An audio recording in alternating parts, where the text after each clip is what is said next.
안녕하세요, 체험판 굿즈입니다. 오늘 제가 갖고 온 제품은 엑스트리파이 K4 텐키리스 키보드입니다. 색상은 화이트, 블랙, 레트로 총 3가지입니다. 다른 브랜드에 비해 조금 생소하실 수도 있을 텐데요. 스웨덴 스코네에서 시작되어 최고 수준의 게이밍 장비를 전문적으로 제작하고 있는 회사입니다. 먼저 디자인부터 보고 오겠습니다. 첫 번째, 화이트입니다. 개인적으로 가장 좋아하는 색상입니다. 이번 제품도 역시 후회되지 않습니다. 투명 느낌보다는 무광의 분필 느낌의 화이트라고 생각하면 되겠습니다.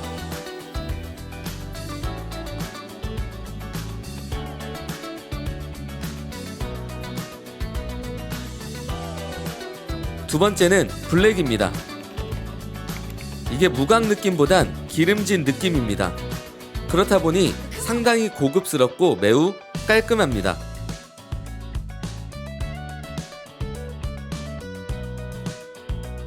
세 번째는 레트로입니다. 화이트, 블랙도 이쁘지만 레트로 감성은 그냥 미쳤습니다.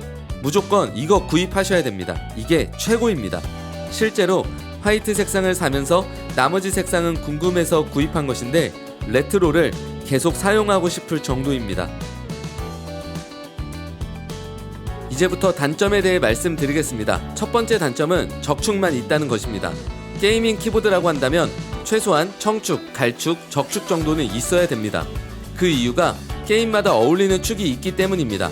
저의 경우엔 피파에서는 청축, 전략 시뮬 같은 게임에서는 적축, FPS는 갈축을 사용합니다. 두 번째 단점은 케이블 분리가 안 되는 점입니다. 그로 인해 휴대성은 불편한 게 사실입니다. 또한 무선 제품이 없는 것도 크게 걸립니다. 왜냐하면 키보드를 사용하지 않을 때는 선반에 올려두는데 그런 부분이 힘들기 때문입니다. 세 번째 단점은 ABS 키캡입니다. 언박싱에서 타건을 한번 하는 순간 바로 알았습니다. 뽀드득한 그 촉감을 주는 재질입니다. 커세어 K63 무선 키보드에 있는 키캡과 비슷합니다. 이게 좋은 느낌은 절대 아닙니다. 실제로 사용했을 때 가장 거슬렸던 부분 중 하나였습니다. 이제부터 장점에 대해 말씀드리겠습니다. 첫 번째 장점은 디자인입니다. 확실히 감성적이며 이쁩니다. 화이트, 블랙, 레트로 모두 색상 하나는 제대로 잘 뽑았습니다. 게다가 RGB 느낌도 아주 마음에 듭니다.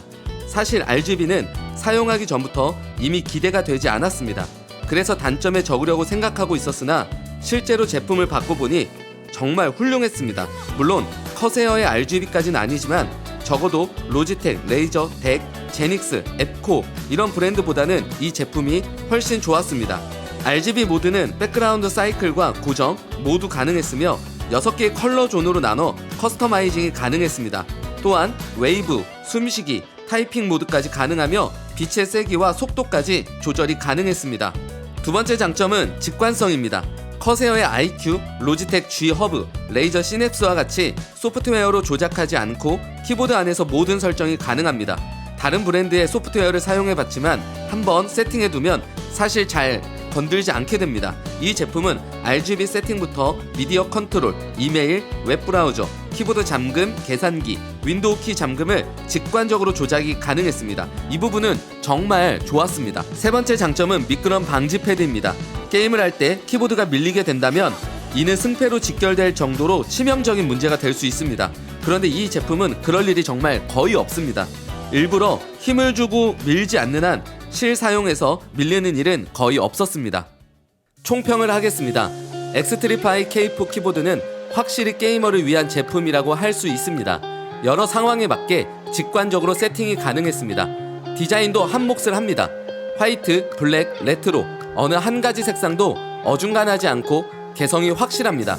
게다가 RGB 퀄리티도 훌륭하며 다양한 모드를 통해 사용자에게 쏠쏠한 재미를 주기에 충분합니다. 이런 감성적인 부분이 실제로 게임의 재미를 더해줍니다. 다만 아쉬운 부분도 확실히 있었습니다.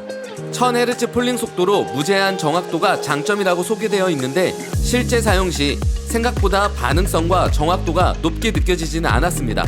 그리고 1000Hz 폴링 속도를 장점으로 내세울만 하다고 생각되지는 않습니다. 요즘 저가형 키보드에서도 모두 갖고 있는 스펙이기 때문입니다. 아무래도 이 제품이 게이머들 사이에서 살아남으려면 개성이 더 확실해야 될 것 같습니다.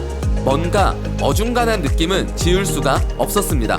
그럼에도 10만원 초반의 가격대를 생각해보면 어느 한 곳에 치우치지 않고 균형 잡힌 전천후 제품이라 할 수 있겠습니다. 제가 준비한 영상은 여기까지입니다. 즐겁게 시청해 주셨다면 좋아요와 구독, 알림 설정까지 꼭 부탁드리겠습니다. 저에게는 정말 큰 힘이 됩니다. 그럼 저는 다음에 더 좋은 영상으로 여러분들을 찾아뵙겠습니다. 이상 체험판 굿즈였습니다. 감사합니다.